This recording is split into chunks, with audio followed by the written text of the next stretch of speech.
Bonsoir à tous et bienvenue pour ce nouvel épisode de la sortie du dimanche, une émission dédiée à la première semaine du Giro bien sûr, mais aussi aux premières classiques flandriennes qui se sont déroulées cette semaine. Alors avec moi ce soir j'ai tout d'abord Baptiste, salut Baptiste, Salut Charles, salut tout le monde. et Greg.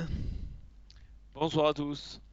Alors messieurs, on a décidé pour débuter cette émission de commencer par les classiques pour rappeler rapidement le contexte. On a eu mercredi la Flèche Brabançonne qui est un peu un mix entre les Ardennaises et les Flandriennes et c'est Julien Alaphilippe qui s'est imposé, Baptiste, pour sa première victoire sous le maillot arc-en-ciel devant Mathieu Van Der Poel. Ouais, il a failli passer à côté comme à Liège, mais il a presque levé les bras trop tôt. Il a failli se faire sauter par Mathieu Van Der Poel. C'était une belle course, lancée d'assez loin, avec pas mal de petits groupes qui se sont bagarrés, et avec un sacré trio, avec un Benoît Cosnefroy aux premières loges, face à deux cadors, hein, Julien Alaphilippe et Mathieu Van Der Poel. Voilà, ça a donné un peu c'est un peu bizarre, on est un peu perdu dans ces classiques, mais ça fait une transition un peu inverse de d'habitude. Ça nous a fait une transition entre les Ardennaises, puisqu'on sortait de Liège, et les Flandriennes qui se sont plus ou moins lancées aujourd'hui avec Grand Wevelgem, quoi. C'était un peu bizarre, on est un peu perdu, hein, mais voilà, c'était quand même une belle course, c'était agréable à voir. Tout à fait, oui. D'ailleurs, tu évoques Benoît Cosnefroy, Baptiste, ça me permet une transition assez pratique vers Greg pour évoquer Paris-Tour. Greg, Paris-Tour, on a encore vu Benoît Cosnefroy à l'avant et qui cette fois-ci a été battu par un Casper Pedersen assez impressionnant. Oui, c'est vrai, une belle course sur Paris Tour avec ce nouveau parcours qui a un peu relancé une course qui en avait bien besoin et donc on a vu il lance une attaque vers 40 ou 45 km de l'arrivée en costaud et c'est vrai que bon, il paraissait très fort, il a mené grand train toute la course, mais il a amené avec lui Casper Pedersen, pas Mads. Et voilà, bon, il s'est fait avoir, enfin, il a perdu au sprint, mais c'est vrai que j'ai trouvé, enfin, c'est un des hommes de cette fin de saison, Cosnefroy, parce que on le voit encore, hein, on l'a vu mercredi, on le voit encore aujourd'hui. Alors, il manque peut-être un petit peu de punch pour le sprint, mais il est quand même sacrément fort sur ses classiques. Et D'ailleurs, on deuxième de parle la de... Flèche Wallonne aussi, hein. Ouais, deuxième de la Aussi, Flèche ouais. Wallonne, exact. D'ailleurs, on parle de mecs forts ou de... Depuis cette reprise de la compétition, Baptiste, que dire des Sunweb qui font encore un et 3 aujourd'hui avec Pedersen, mais aussi Nieuwenhuis qui termine troisième. Et sans Søren Kragh Andersen, qui était un des favoris au Qui est départ, hein, tombé, c'est ça, non, Baptiste? voilà, il est tombé assez loin de l'arrivée, donc c'était pas le vainqueur sortant. Il avait gagné en 2018, deuxième en 2017, mais bon, il avait quand même assez la pancarte. Et il est tombé assez loin de l'arrivée. Il a jamais, et puis ça a plus ou moins, la course s'est lancée en même temps, grosso modo, et il a jamais pu revenir. Après, voilà, comment Greg parlait d'une très belle course, d'un très beau parcours et d'une très belle course, et c'est vrai. Mais là, c'est la Mais start list, toi, qui t'a la peut-être un peu... start list, voilà, est quand même assez faible, et explique aussi, enfin, de comment dire, aide à se retrouver de Sunweb sur le podium, parce que au final, il y avait que quatre équipes pour le Tour au départ de Paris Tour, enfin de Chartres Tour même, et ça, voilà, forcément, ça réduit quand même un peu l'adversité, d'autant que le même jour, il y a Gambardella Game, qu'il y a le Giro, donc forcément, voilà, le nombre de coureurs au départ, et enfin, plutôt la qualité de la start list s'en est ressentie. Moi, je note que d'ailleurs dans le top 10, il y a un peu les grosses stars du jour quasiment, voilà, à part peut-être Andersen, sinon les gros coureurs sont là. Et notamment, je trouve que moi, ça m'a fait plaisir de le voir. D'ailleurs, il était complètement pendu à la fin. Romain Bardet qui fait Ouais, septième et carrément. voilà, qui finit la saison, parce que je crois pas qu'il va trop courir encore jusqu'à la fin de l'année, mais voilà, qui finit la saison sur une bonne note après son abandon et la frayeur qui s'est fait sur le Tour de France, avec sa chute et sa commotion cérébrale, pour ceux qui s'en souviennent. Et voilà, ça fait plaisir de le revoir sur un vélo, de le revoir faire la course, et de le revoir un peu sec visiblement en termes de jus, mais en tout cas, voilà, dans le match, quoi. D'ailleurs, pour finir sur Paris Tour, qui enchaîne vraiment, Greg, les bonnes performances depuis quelques semaines, c'est Warren Barguil. Warren Barguil totalement retrouvé depuis quelques temps. Oui, alors, il a jamais été ridicule hein, sur les classiques, donc c'est pas non plus une surprise. Et peut-être, voilà, enfin, il essaie de se faire plaisir cette fin de saison, mais c'est vrai que là, il a fait quoi? Il a enchaîné 4 top 10 là, sur les classiques. Hmm. Ouais, Wallonne, Liège, la Brabançonne ou aujourd'hui. ouais. Donc voilà, je pense qu'il se fait plaisir parce que est-ce qu'il a réellement une grosse pression sur ces courses-là? Ben, pas vraiment. Bah, un petit peu quand Euh, même, je pense qu'il y a toujours, vous le savez, cette histoire de points en toile de fond, même si ça va être dur pour Arkea, je pense qu'on lui a quand même dit qu'il fallait scorer un minimum, j'imagine. ouais, mais on n'est pas comptabilisé. Je veux dire, le fait qu'on n'attendait pas vainqueur à Paris Tour, par exemple, aujourd'hui. C'est-à-dire qu'il fasse un top 10, oui, mais donc je pense qu'il se fait plaisir aussi dans ces conditions. C'est évidemment une saison un petit peu bizarre, donc voilà, enfin, c'est pas non plus étonnant de voir peut-être des coureurs qu'on n'attendait pas, et bien faire des belles places. Et Barguil, c'est un coureur qui est toujours assez bon en fin de saison. Hein. C'est pas trop un coureur qui débranche en fin d'année. Il a souvent des bons résultats en septembre, octobre. Et il aime bien ces conditions de merde un peu aujourd'hui. Il faisait quand même assez moche, hein, sur Paris Tour, on va pas se mentir. Et un peu froid. Normal, Paris Tour, quoi, le mois d'octobre. Mais il aime bien ça, Barguil. Les bordures, ça lui fait pas peur. Le temps pourri, ça lui fait pas trop peur. Et d'ailleurs, voilà, on aurait presque envie de le voir, et peut-être d'ailleurs, ça trotte dans un coin de sa tête, je crois, plus sur ses classiques, essayer de se tourner un peu plus sur ce genre de course-là dans son calendrier, Mais justement, davantage que sur les grands tours où il est un peu plafonné, quoi. ouais, j'allais justement te lancer là-dessus, Baptiste, et te demander si ouais, 2020, ça pouvait pas être un peu ce que tu as dit, tu vois, une révélation pour Barguil qui se rend compte qu'à la pédale, c'est quand même un peu juste sur les GT, qui peut pas viser, je pense, beaucoup mieux qu'un fond de top 10, et ouais, pourquoi pas, ouais, carrément se concentrer sur les classiques et viser des podiums, voire peut-être des victoires, hein. Quand on voit certains vainqueurs à Liège comme Pouls, comme Jungels, je pense que Barguil n'a pas forcément à rougir face à ces mecs-là sur ce type de terrain. Je sais pas ce que t'en penses, Greg, si c'est aussi ton avis qui devrait peut-être se recentrer là-dessus. Oui, peut-être, bah, comme tu as dit, c'est vrai que alors qu'on imaginait un moment plutôt grimpeur et vainqueur d'étape, voire même leader sur Grand Tour, eh bien on voit bien que voilà, il se trouve rapidement limité, il a déjà 28 ans et peut-être oui que et puis il a l'air peut-être enfin, j'ai l'impression de plus s'amuser sur ce type de Ouais. course. Hein, D'ailleurs, j'ai l'impression qu'il prend plus de plaisir. j'ai l'impression, et d'ailleurs ça me fait penser, ça sera certainement l'occasion d'une de nos petites pastilles d'intersaison, mais quand on Baptiste parlait de Romain Bardet, qui est aussi lui pas mal sur les classiques, au sein d'un collectif Sunweb qui a l'air vraiment très très intéressant. Moi j'ai hâte de voir ce que ça peut donner aussi sur les courses d'un jour, hein. Romain Bardet parmi tous ces jeunes-là. Enfin bref, aujourd'hui il y avait une autre classique, vous l'avez aussi dit les gars, Gand-Wevelgem, l'une des plus grandes courses flandriennes de l'année, et c'est Mats Pedersen qui s'est de nouveau imposé et qui fait un peu taire ses détracteurs parce que je sais pas si vous avez vu comme moi, parfois on a vu sur les réseaux sociaux que Mats Pedersen souillait un peu le maillot champion du monde, que c'était un peu un champion du monde en bois. Et on a quand même l'impression que sur le terrain, il sait apporter la meilleure des réponses, non Baptiste?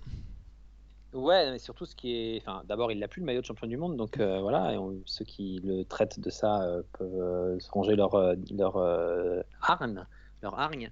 Non, et je trouve que ce qui est impressionnant avec Mats Pedersen cette saison, c'est que depuis grosso modo quoi, enfin, depuis la reprise, depuis la fin post-Covid quoi, il est hyper fort quoi, et il est constant. Et en fait, c'est un truc qui manquait à Pedersen, je trouve, jusqu'à présent. On savait tous que c'était un super bon coureur, champion du monde, on l'a dit. Mais rappelons-nous, quand il est champion du monde, il sort de nulle part.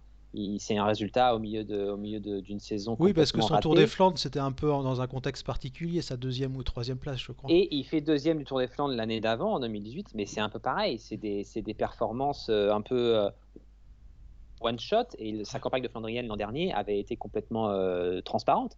Et là, depuis sur le Tour de France, il a été super fort. On se rappelle, dès la première étape, il fait deuxième à Nice. Il fait d'autres super bons sprints. Il est très costaud. On le voit beaucoup. Il fait deuxième encore sur les Champs-Élysées.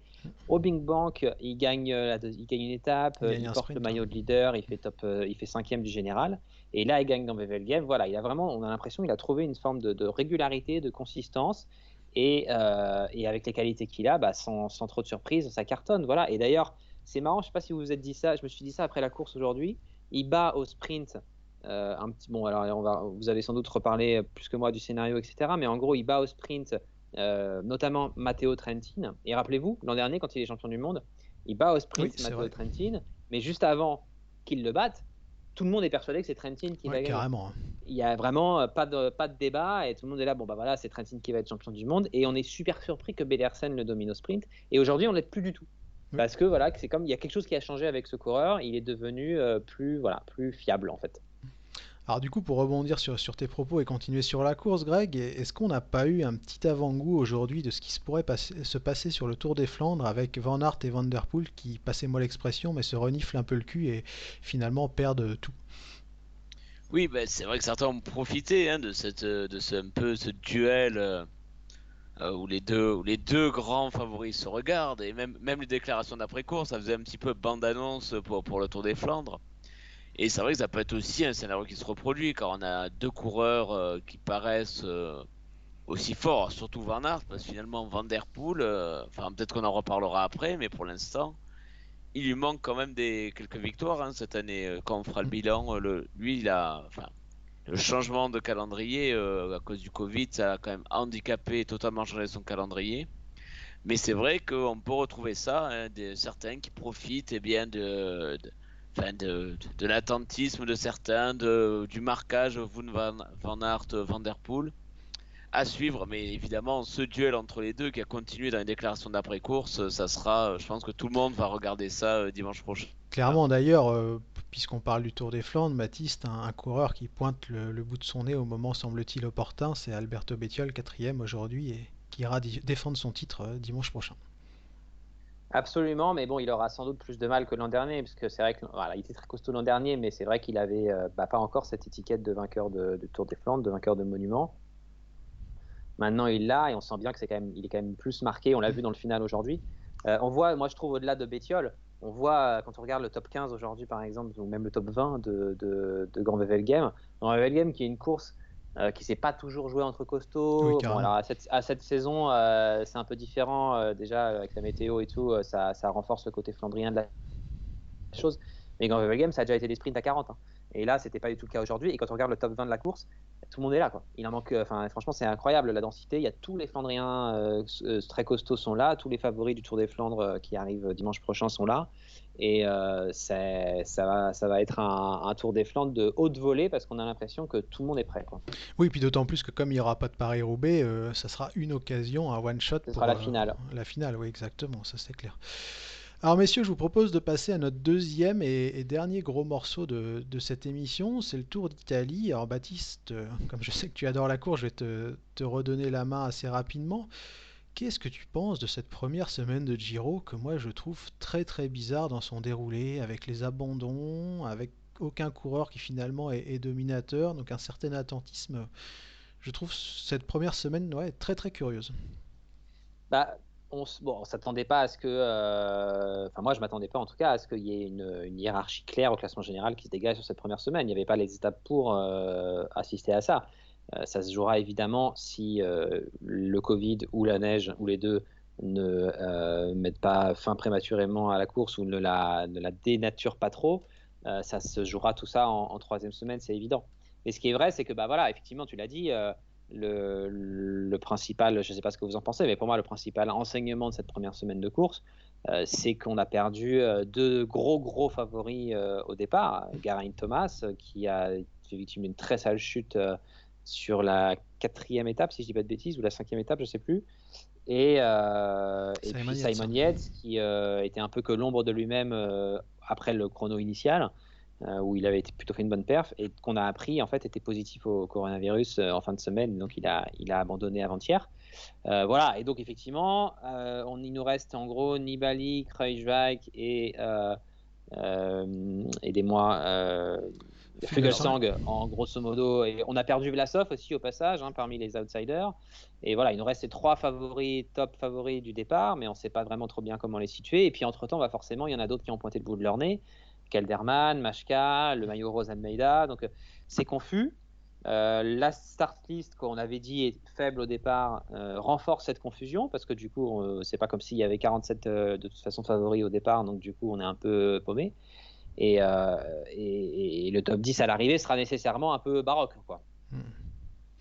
Ouais, ouais, ça c'est clair. Et d'ailleurs, on a finalement peut-être un coureur qui se dégage, mais par sa régularité, j'ai envie de dire, Greg, c'est Vincenzo Nibali.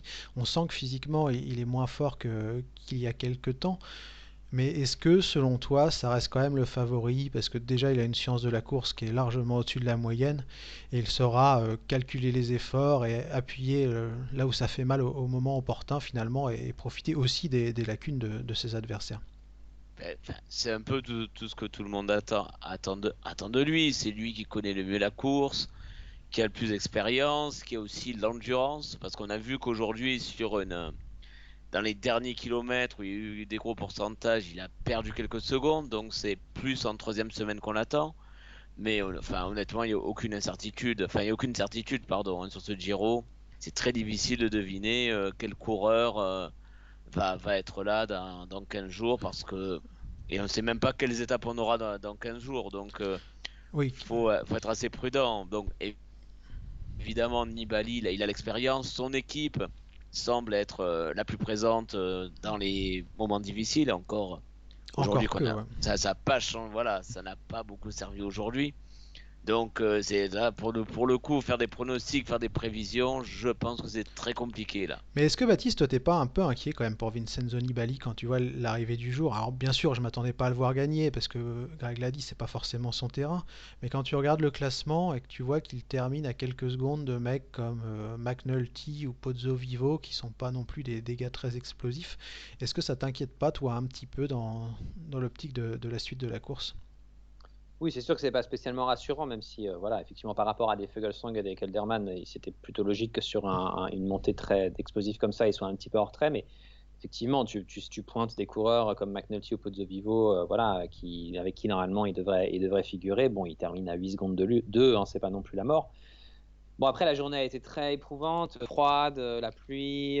Ça peut être des journées un peu où on est un peu frigorifié, on a du mal à du coup réveiller les jambes dans les 2 derniers kilomètres pour suivre punch. Que Nibali, par ailleurs, les âges ayant en plus n'améliorant pas la chose, n'a pas beaucoup de punch, donc c'est forcément une difficulté pour lui. Bon, je pense qu'en tout cas, enfin, je trouve que c'est toujours délicat de tirer les conclusions sur des efforts comme ça de quelques dizaines de secondes, sur quelques hectomètres, après un ensemble de 2 semaines de course qui arrivent, quoi. Ça me paraît un peu exagéré. Mais oui, si je devais dire, c'est plutôt plus mauvais signe que bon signe. Bon, Oui. maintenant, le grand avantage, Greg l'a dit, mais en partie, mais le grand avantage qu'a Nibali évidemment par rapport à ses adversaires, bah, c'est que il sait ce que c'est gagner le Giro, il sait Oui. ce que c'est gagner un grand tour, il sait ce que c'est l'école italien. Et ça, il n'y a personne face à lui qui a cette expérience-là. Donc ça ne suffit pas. Ça ne suffit pas. S'il n'a pas les jambes, il n'a pas les jambes. Mais c'est un gros avantage. Maintenant, son équipe, tu ne sens pas qu'ils sont à fond, tu ne sens pas qu'ils sont capables de renverser la course. Mais bon, Astana, on les pensait si fort, ils en ont déjà perdu 2. Enfin, Oui. ça peut aussi se terminer avec un coup de Trafalgar, cette histoire. Oui, parce qu'aujourd'hui, on s'est quand même rendu compte que quand la trek roule, on a très vite, c'était Conchi et je sais plus qui était devant, mais on se retrouve très vite avec juste Antonio Nibali, qui est pas non plus le meilleur grimpeur du monde, Giulio Ciccone derrière et un peloton de 50 mecs au final. Donc aucune vraie sélection qui est faite et peut-être que ça pourrait sourire à un outsider, mais c'était pas vraiment là où je voulais t'emmener. En fait, quand je t'écoutais parler, cette incertitude et tout, je regardais en même temps le profil des étapes de la semaine prochaine et ah, pardon, oui, j'étais en train de regarder, j'avais paumé la date, c'est samedi, c'est ça. Il y a ce chrono de 34 bornes. Est-ce que finalement, pour toi, sachant qu'il y a un risque d'annulation sur les grandes étapes de montagne, c'est pas la clé de ce Giro et le seul endroit où on pourra vraiment faire de gros écarts si on est fort physiquement? Alors, c'est pas faux. Enfin, de toute façon, annulation ou pas annulation des grandes étapes des Alpes, les contre-la-montre, on le sait, font d'immenses écarts maintenant sur les grands tours. Et sur ce Giro, il y a beaucoup de kilomètres contre-la-montre, donc c'est évident que c'est un énorme rendez-vous. Après, s'il y a des cols annulés en troisième semaine, ça renforce encore effectivement l'enjeu de ces chronos. Maintenant, quand tu prends les coureurs avec l'abandon de Geraint Thomas, je ne vois pas vraiment parmi les principaux favoris. Enfin, je ne sais pas si peut-être vous n'êtes pas d'accord avec moi, vous direz ce que vous en penserez après, mais je ne vois pas un favori pour qui, ah ouais, le chrono, c'est sûr et certain, c'est une super bonne nouvelle par rapport à ses adversaires. Je trouve que ça se vaut un peu, quoi. Oui, clairement. Autant Thomas était au-dessus des autres, a priori, sur le papier, autant là, maintenant, je trouve que ça se discute, quoi. Mais Pelio Bilbao, tiens, il est troisième du général. Au final, c'est quasiment lui le mieux placé. Ça roule pas mal, ça grimpe pas mal. Est-ce que le voir très très haut ou, ou comme la belle surprise, c'est une petite hype ou tu penses que ça peut être possible, toi? Il a fait le tour, hein. Ouais, moi je pense que C'est vrai c'est qu'il ça a qui fait le va tour. J'avais peser, hein. oublié ça, oui, désolé. Je retire ce que j'ai dit. Du coup, je pense que Après, ça si va être le compliqué. Giro dure 2 semaines et qu'il se termine par le chrono, oui, mais là, je pense que les Alpes en troisième semaine, Bilbao, il va tirer la langue quand même. C'est vrai, j'avais oublié cette donnée. Bon, bref, comment toi, Greg, tu vois cette deuxième partie de Giro Ah bah, ça va être enfin, pareil, ça va être très difficile à imaginer. Déjà, j'espère que ça va aller au bout, qu'on n'aura pas d'étapes tronquées. Mais ça s'annonce aussi un petit peu. Enfin, je me languis aussi un peu de voir ça parce que c'est très ouvert quand on regarde qu'il y en a une dizaine en une minute et qu'il y en a qui peuvent se dire c'est l'occasion de ma vie là de faire quelque chose Ouais. sur un grand tour. Et il y en a plein, c'est leur occasion quoi. Oui, Ils auront clairement, non. parce que là, tu vois, je regarde le classement général. Bon, je pense qu'on peut enlever Almeida, on sera tous d'accord, parce qu'aujourd'hui, il a quand même montré qu'il y avait Pas quelques sûr. limites.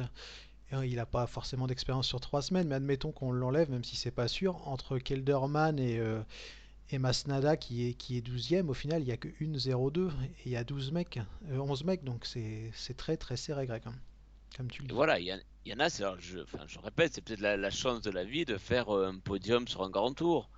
Donc, à mon avis, voilà, enfin, on aura, je pense, des grosses surprises parce que enfin, vu le temps, je pense qu'il y aura peut-être des malades. Oui. Voilà, enfin, il y a Et tellement si Nibali d'incertitudes craque, par sur ce. exemple, qui peut tenir la course? C'est ça la question, en fait, je pense. Si jamais la Trek n'a plus le besoin d'assumer cette course, je vois pas qui est capable de tenir un Bon, peloton en respect, quoi. Kelderman, la Sunweb a une belle équipe, donc ils ont Hindley notamment qui est là aussi Ouais. dans le top 10. Donc c'est peut-être eux finalement, peut-être qui ont la course. Est-ce que Kelderman va tenir 3 semaines? Sunweb et Bora me semblent être des équipes un peu costauds au départ, voilà. Mais c'est T'as la pas, on est Bora, ouais, d'accord, on c'est n'est pas vrai, sur avec des armadas, Maika hein. et Conrad, ouais. Après, On moi, n'est je ne pas sur paierais des. pas Almeida maintenant, hein. Ouais, Oui, moi bah, non plus. il roule très bien, Joao Almeida. Ça aussi, ça peut être un avantage si jamais il perd 10 secondes par-ci par-là. Et puis il grimpe quand même pas mal aussi, et même s'il a affiché des limites un petit peu là ces jours-ci, c'est vrai, mais il n'a pas non plus dérivé. Oui. Et voilà, alors dans le Stelvio, effectivement, Almeida, bon, ça risque d'être un poil compliqué. Mais bon, c'est pas un mauvais grimpeur du tout, hein, au contraire. Donc c'est plus la question des trois Mais j'ai semaines, de l'impression qu'il porter le baisse, maillot moi, rose, physiquement, voilà. Baptiste. Je sais pas si tu seras d'accord avec ça, parce Il a qu'aujourd'hui, je l'air, pensais que c'était peut-être mais son je sais terrain, tu pas. vois. Sur le punch, Pas, et c'était dur, quoi. est-ce qu'il a pas un coup de moins bien? Est-ce qu'il est pas. Moi, je le connais assez mal encore. Est-ce que Oui. peut-être c'est pas une météo qui lui convient? Tu vois, voilà, ça peut aussi refait un peu doux, etc. Ça peut peut-être ça peut le revigorer. Et puis, enfin, en tout cas, il va jouer clairement le classement général du Giro jusqu'au bout. Donc, Oui, puis il au va pire, pas il fera lâcher un top 10 l'affaire. hein, pour son Voilà. premier Non, GT, mais ça c'est ça, sera quand voilà. même. Même si, ce que je veux dire, c'est que même quand il perdra le maillot rose, ce qui va logiquement arriver, il lâchera pas l'affaire, quoi. Voilà, il se battra pour son classement général jusqu'au bout. Oui, oui, clairement. Alors, messieurs, pour finir, je vous propose une petite projection avant de passer Un au mot sur traditionnel. Desmar quand même, sur sa Un Ouais. semaine. mot sur Arnaud Démarre. On a oublié Arnaud Démarre, c'est vrai que Quand c'est même, absolument Charles, scandaleux de enfin. ma part. Alors là, je suis vraiment désolé parce que La team FDJ va nous va tomber me dessus si on voler dans oublie les Arnaud plumes et Desmar. je suis mal barré pour les duels le mois prochain. Enfin bref, Arnaud Démarre, ouais, alors là, exceptionnel. Mais je tiens à faire mon mea culpa parce que Arnaud Démarre, moi je pensais que c'était le genre de sprinter qui pouvait claquer, tu vois, une étape par GT, mais jamais, jamais être aussi dominateur qu'il l'a été là. Et franchement, je tiens à lui tirer mon chapeau parce que je trouve qu'il est impressionnant. Et en plus, Baptiste, impressionnant sur plusieurs terrains. Il n'a pas juste remporté des étapes en costaud sur des arrivées massives, quoi, en étant le plus rapide. Ouais, ouais, il a gagné des étapes, notamment c'était à Matera où il a été vraiment costaud dans le final et ça s'est hyper bien goupillé pour lui. Il a été énorme et il a mis je sais pas combien de longueurs d'avance sur ses adversaires. Mais j'ai envie de dire que Desmar, c'est sur la lignée de ce qu'il nous montre depuis le début du mois d'août, hein. Franchement, il fait une saison 2020 post-Covid de dingue. Exceptionnel. Il a je sais pas combien de victoires depuis la reprise, mais c'est fou. Et il en est à 13. Bah, de toute façon, il n'y en avait pas avant le. Voilà, il en avait Oui, pas parce fait en qu'il avait été février. plutôt dominé, hein, pour être honnête, lors de l'UAE Tour en Ouais, ouais. février. Bon, mais c'était sa course de reprise, on l'a pas beaucoup vu. Et là, il fait 13 victoires C'est le mec qui a le plus gagné en World Tour depuis le début de la saison. Voilà, hein, il n'y a pas grand-chose à dire de plus que ça. C'est assez énorme. En plus, on peut toujours gloser sur l'adversité sur ce Giro, mais bon, elle n'est pas non plus inexistante, hein. Oui, il y a Il des va quand même. Gaviria. Voilà, Matthews, Gaviria, Sagan, Ouais. je suis désolé, mais c'est pas non plus Tartampion, quoi. Donc, non, non, Il y a c'est très fort. Viviani, ouais, il y a du monde, hein, c'est Mm. quelques sprinters quand même. Et est-ce que ça va changer, à votre avis, les plans de la FDJ sur les start lists l'année prochaine et sur les programmes Bah, l'année il prochaine. va Bah, arriver en c'était déjà position de prévu. force, en tout cas Arnaud Démarre, je pense. Enfin, Baptiste, je te laisse rebondir, mais moi je pense que oui, ouais, clairement. Ah, c'était prévu de toute façon, hein. Ah, Même bien sûr. on sent bien chez Groupama FDJ que le tout Pinot est un peu remis en cause et que ça ne veut pas dire que Pinot fera plus le Tour de France, mais qu'on arrêtera peut-être de lui, ne serait-ce qu'aussi pour le décharger un peu de pression, de mettre toute une équipe autour de lui. Et clairement, lui et Desmar vont partager le leadership sur le Tour l'an prochain et chacun aura des coureurs à son service. Et ce sera sans doute très bien pour l'un comme pour l'autre. Alors messieurs, il nous reste quelques minutes, il nous reste un petit sujet à aborder, c'est comme je l'ai dit, un peu cette projection sur les courses. On a appris malheureusement et fort logiquement, on va dire avec le recul, Paris-Roubaix a été annulé. Est-ce qu'on peut craindre maintenant, alors je ne vais pas dire pour le Tour des Flandres, hein, parce que j'ai l'impression, vu de loin en tout cas, que je ne suis pas un expert, que la situation en Belgique est moins grave que chez nous, donc ça devrait passer pour les Flandriennes. Mais est-ce qu'on peut craindre pour la Vuelta quand on voit que Madrid a été confiné en partie? Et que ça sera la dernière épreuve qui finira le 8 novembre, selon vous. Ouais, c'est compliqué de pronostiquer. Ce qui est sûr, c'est que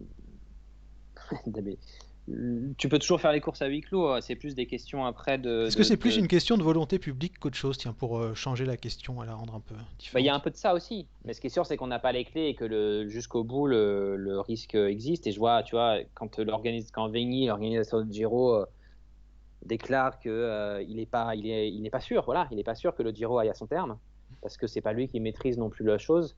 Il résume la situation. Voilà, on croise les doigts, on espère que le calendrier qui maintenant n'a plus qu'un mois à tirer Oui, parce que là, le 8 ira novembre, c'est jusqu'au plié, quoi, bout. ça. Mais de toute façon, il reste pas non plus 56 courses, hein. Il reste, on l'a dit, voilà, le Tour des Flandres la semaine prochaine. Il reste la panne, la fin du Giro, et puis voilà, la Vuelta, en gros, quoi. Et après, c'est Oui, parce fini. qu'en gros, on peut estimer qu'on a de la visibilité sur une semaine à peu près. Là, on savait que Paris-Tour passerait parce qu'il restait quelques jours. Là, j'imagine pour les Flandriennes, c'est bon. Mais par contre, ouais, la Vuelta, c'est dans 10 jours, non, 9 jours le 9 départ, Ça je commence jours, le ouais. crois. 20 9 dans 10 jours. jours, ouais. Donc à voir, hein, on peut pas, tu l'as dit, faire trop de projections. On espère juste que ça passera. Et donc pour finir, il nous faut faire un prono, les gars. Donc, je suis un peu à sec sur mes pronos. Donc je vais vous demander, allez, le vainqueur du Tour des Flandres. Et Qui sera en rose peut-être dimanche prochain, à la fin de la deuxième semaine du Giro. c'est possible. Et qui sera en rose, ouais, ouais, très très bonne. Je perds mes mots, très bonne idée. Je crois que j'ai prolongé mon truc. Je suis un peu à l'ouest ce soir. Je suis vraiment désolé. Enfin bref, vous avez saisi mes deux pronos, les gars. Et pour Donc le les maillot Flandres et puis rose, le maillot rose dimanche prochain, à la veille de la deuxième journée de repos. pour le maillot rose, je vois bien un Wilco Kelderman qui pour l'instant s'affiche assez bien, qui va bien contre la montre et qui il n'y a pas de montagne trop, enfin il n'y a pas de trop grosse étape de montagne pour lui qui se dresse jusqu'à dimanche. L'étape de dimanche prochain est une étape arrivée au sommet, mais plutôt simili moyenne montagne, on va dire. Et je le vois bien, voilà, reprendre tout juste ce qu'il faut. Il a 30 secondes de retard sur Almeida, lui damer le pion là-dessus. Pour le Tour des Flandres, c'est compliqué, mais j'aime bien. C'est un peu un pari, hein, mais j'aime bien ce que montre Stephen Kung depuis la fin du Tour. Et sur un Tour des Flandres qui se joue un peu, non pas forcément dans les monts, mais dans les attaques entre les monts, je vois bien Kung partir et après en mode chrono. S'il prend 100 mètres, ça peut être fini pour les autres derrière et peut-être y arriver comme ça. Et toi, Greg? Alors, pour les Flandres, je vais dire Van der Poel. Et pour le maillot rose dimanche, je vais dire ouais, j'ai à Bilbao parce qu'il me semble le meilleur rouleur que les autres. Alors, moi, je vais faire un petit mix de vos deux pronos. C'est-à-dire que, comme Greg pour le Giro, je vais miser sur Bilbao en rose dimanche prochain. Et je vais dire, par contre, non, je vais changer d'avis. Je vais dire Wout van Aert pour dimanche prochain. Parce que je le sens quand même plus costaud que Van Der Poel. Là, quand il est sorti dans le final, je trouvais ça assez impressionnant. Donc, je vais miser sur Van Aert, moi, pour les Flandres. Eh bien, messieurs, du coup, je pense qu'on a fait le tour, à moins que vous ayez quelque chose à rajouter. Non, non. Non? Espérons juste que on puisse débriefer dimanche prochain toutes ces courses dont on vient de parler et qu'il n'y aura pas eu de mauvaises nouvelles d'ici là. Carrément. Et bah, sur ces belles paroles de Baptiste, il me reste à vous souhaiter une bonne soirée et à vous dire à dimanche prochain. Au revoir. Salut Salut tout tout le le monde! monde!